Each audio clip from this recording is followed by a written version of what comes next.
Motomüzika kanalından herkese merhabalar arkadaşlar. Bu bölümde bana sıkça sorulan sorular ışığında ve tavsiyeler ışığında ikinci el motosiklet alırken neleri eksik yapıyoruz ya da motosiklet alırken neleri eksik yapıyoruz? Aşama aşama nasıl yol izlemeliyiz? 7 madde halinde bunları sıraladım. Minimum riskle nasıl motosiklet sahibi oluruz? Bunları anlatmaya çalışacağım. Amacım bu videoyu izleyen arkadaşlara bir ışık tutabilmek. Tecrübem ölçüsünde bir şeyler anlatacağım. Tabii ki benden daha tecrübeli olan arkadaşlarımız, abilerimiz vardır. Onlardan da ricam bizlerin bilinçlenmesi için yorumlara tavsiyelerini ve başından geçen olayları yazarlarsa çok mutlu olurum. Bu arada destek olmayı unutmayın. Lafı da fazla uzatmadan birinci maddeye geçelim. Haydi başlayalım.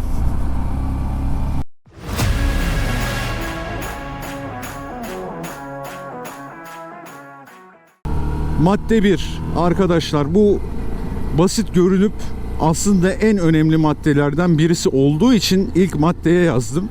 İlk aşamada tarzınızı belirlemeniz lazım. İhtiyacımıza göre motosiklet almamız lazım ve tecrübemiz ölçüsünde motosiklet almamız lazım. Bunun için de alacağımız modeli iyi araştırmamız, deneyimlememiz lazım mümkünse.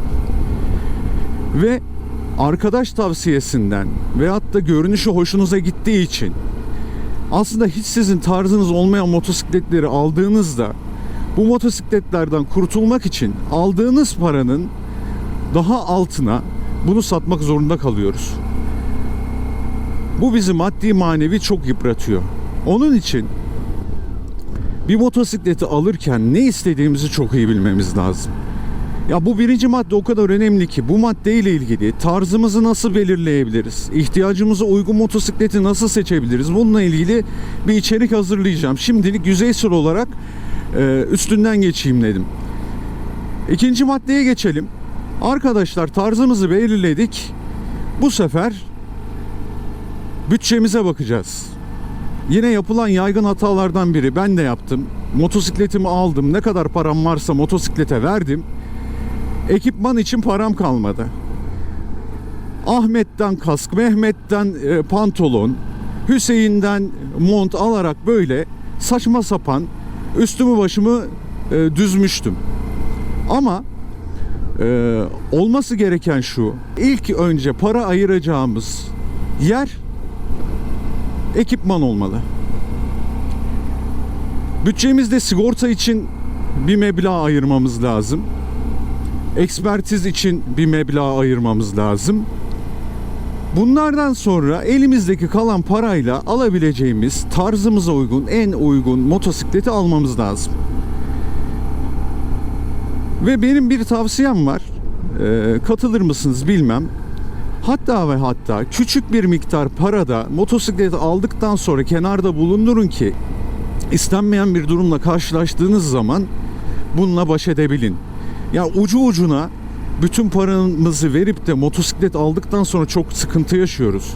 İlla ki o motosikletin eksikleri olacaktır. Siz kişiselleştirmeye çalışacaksınızdır. Hoşunuza gitmeyen durumlar olacaktır. Üçüncü madde, arkadaşlar, tarzımızı belirledik. Motosikletimizin hangi marka olacağını belirledik. Bütçemizi ayarladık. Ekipmanımızı aldık. Sıra geldi malum siteden bakmaya. Şimdi burada ilk neye bakıyoruz biz? Motosikletin yaşına, kilometresine. Şimdi kilometre ile ilgili Soichiro Honda diye bir amcamız var, Honda'nın kurucusu.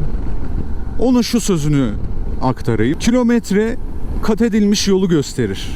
Motorun sağlıklı olup olmadığını değil diyor. Ya bir nebze bu söze katılıyorum. Hatta tamamıyla katılıyorum. Ama şöyle de bir mevzu var. Ya kimse çok yüksek kilometreli motosiklet almak istemez. İstisnalar şöyle olabilir. Binicisi gerçekten bilinçlidir. İyi bir kullanıcıdır. Bakımlarını zamanında yapmıştır. Orijinal parçalarla yapmıştır.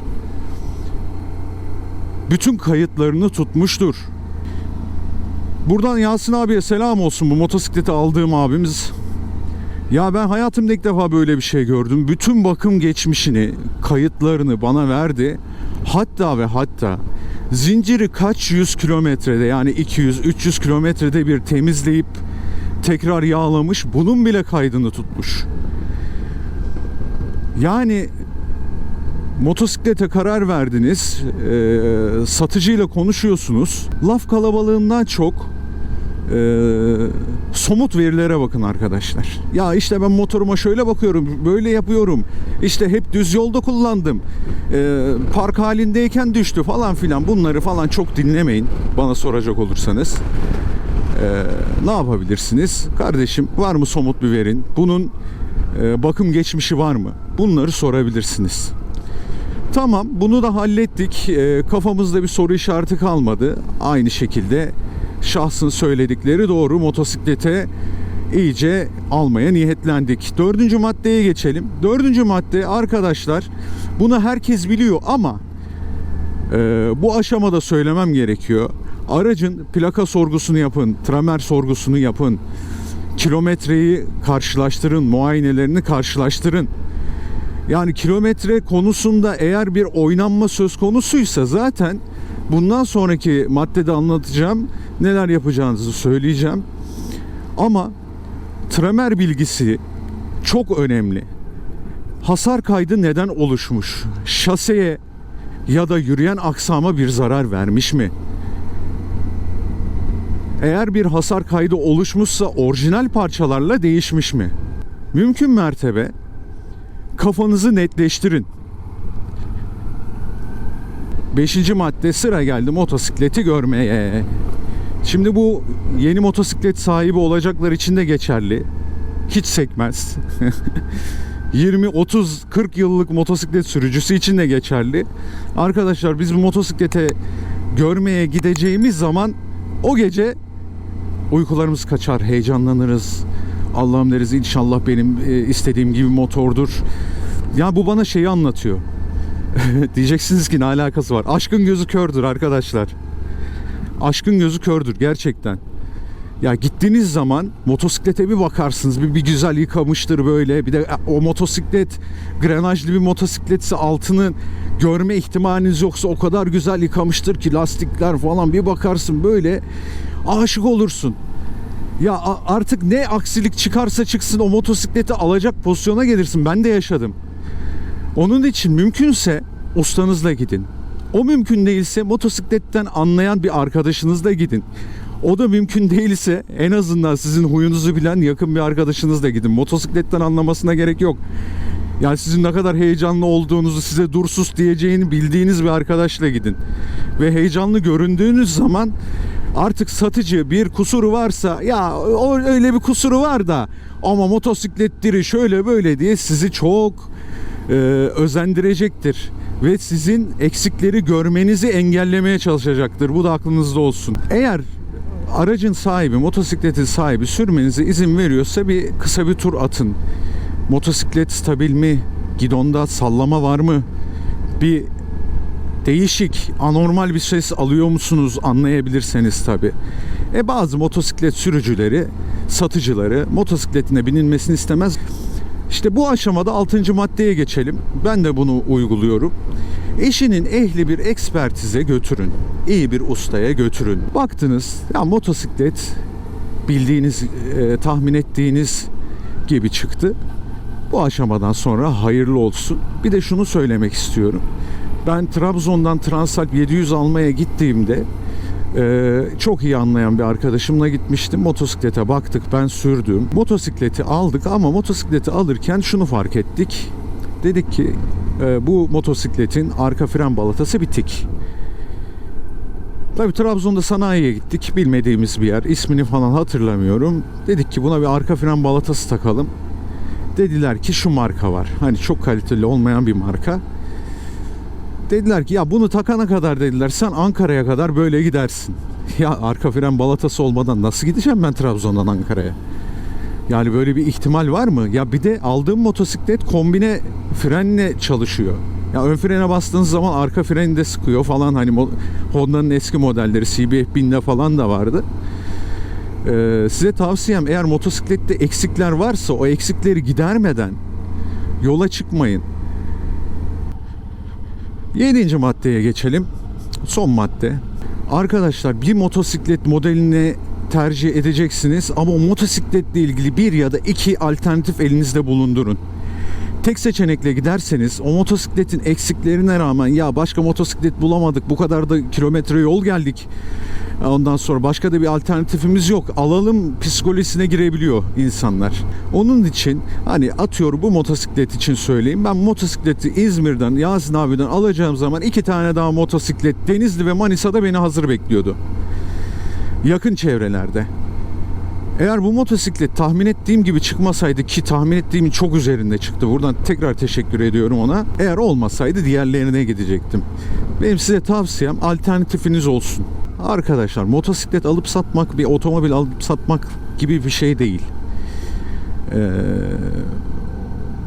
Bu motosikleti seçerken, tercih ederken tabii tarzınız, kullanım amacınız önemli ama içinize sinmesi de, gönlünüzün sevmesi de çok önemli. Ve ben alıp sattığım motosikletlerde muhatap olduğum insanlarla arkadaş oldum. Buradan VFR'yi sattığım Tayfun abiye selam olsun. Bu motosikleti aldığım Yasin abiye selam olsun. Yani motosiklet alıp satmak yeni arkadaşlıklar kurmaya da vesile olabiliyor. Umarım sizlere yardımcı olabilmişimdir. Amacım sizlere yardımcı olmak. Videonun başında da söylediğim gibi, benden daha tecrübeli abilerimiz, arkadaşlarımız bu videonun altına yorumlar yaparsa en azından bu videoyu izleyen arkadaşlarımız bilinçlenir ve aldıkları motorla mutlu olurlar. Maddi manevi zarara uğramazlar. Arkadaşlar, bu güzel manzaradan inerken artık videoyu kapatalım yavaş yavaş. Abone olmayı, yorum yapmayı, desteklemeyi unutmayın. Videoyu paylaşmayı unutmayın. Eksik kaldığım şeyler tabii ki olmuştur. Tecrübelerinizi aktarmayı unutmayın. Tavsiyelerinizi aktarmayı unutmayın. Kendinize çok iyi bakın. Motosikletle kalın. Yeni motosiklet alacak arkadaşlarla da yollarda karşılaşmak ümidiyle. Hoşça kalın.